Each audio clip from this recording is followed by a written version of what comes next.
John chapter 19. Then Pilate therefore took Jesus and scourged him, and the soldiers wove a crown of thorns and put it on his head. And they put on him a purple robe, and said, Hail, the King of the Jews! And they struck him with their hands. Pilate therefore went out again, and said to them, Look, I bring him out to you, that you may know that I find no fault in him.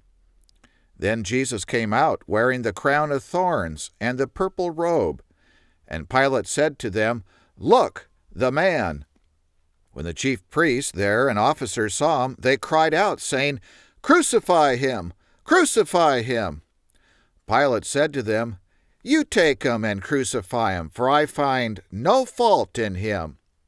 The Jews answered him, We have a law, and by our law he ought to die, because he made himself the Son of God.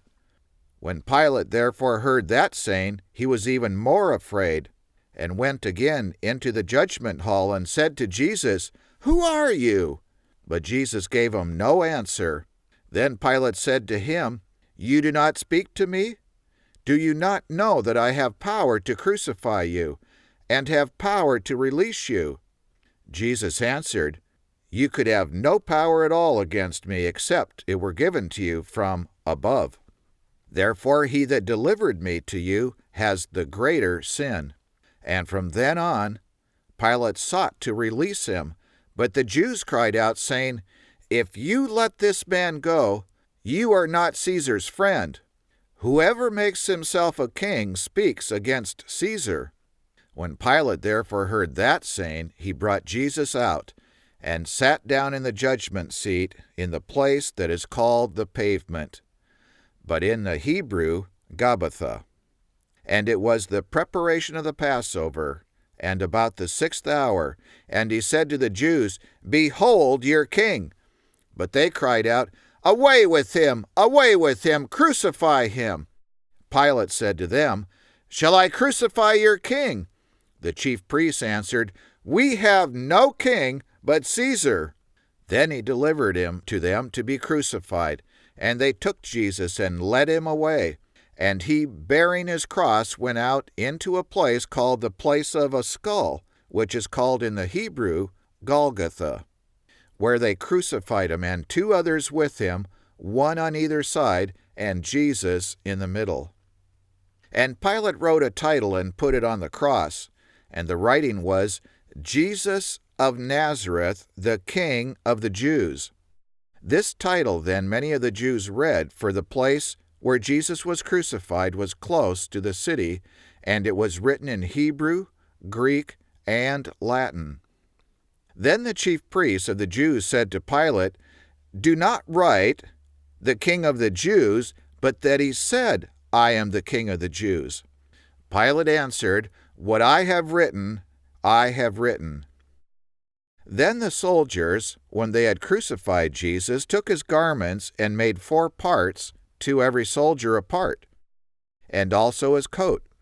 Now the coat was without seam, woven from the top throughout. They said therefore among themselves, Let us not tear it, but cast lots for it to decide whose it shall be, that the scripture might be fulfilled, which said, They parted my coat among them. These things therefore the soldiers did. Now there stood by the cross of Jesus his mother, and his mother's sister, Mary the wife of Cleophas, and Mary Magdalene. When Jesus therefore saw his mother and the disciple standing by, whom he loved, he said to his mother, Woman, behold your son. Then he said to the disciple, Behold your mother. And from that hour that disciple took her to his own home. After this, Jesus, knowing that all things were now accomplished, that the scripture might be fulfilled, said, I am thirsty. Now there was set a vessel of vinegar, and they filled a sponge with vinegar, and put it on a hyssop stalk, and put it to his mouth. When Jesus therefore had received the vinegar, he said, It is finished. And he bowed his head, and gave up the ghost.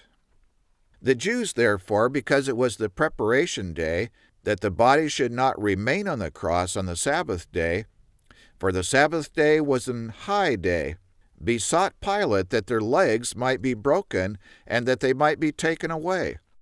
Then the soldiers came and broke the legs of the first and of the other, which was crucified with him. But when they came to Jesus and saw that he was dead already, they did not break his legs. But one of the soldiers with a spear pierced his side, and right away blood and water came out. And he that saw it bore record, and his record is true. And he knows that what he said is true, that you might believe. For these things were done, that the scripture should be fulfilled. A bone of him shall not be broken. And again, another scripture said, They shall look on him whom they pierced. And after this, Joseph of Arimathea, being a disciple of Jesus, but secretly, for fear of the Jews, inquired of Pilate that he might take away the body of Jesus. And Pilate gave him permission. He came, therefore, and took the body of Jesus. And Nicodemus came also, which at the first came to Jesus by night, and brought a mixture of myrrh and aloes, about 100 pound weight. And they took the body of Jesus and wound it in linen cloths, with the spices, as the manner of the Jews is to bury.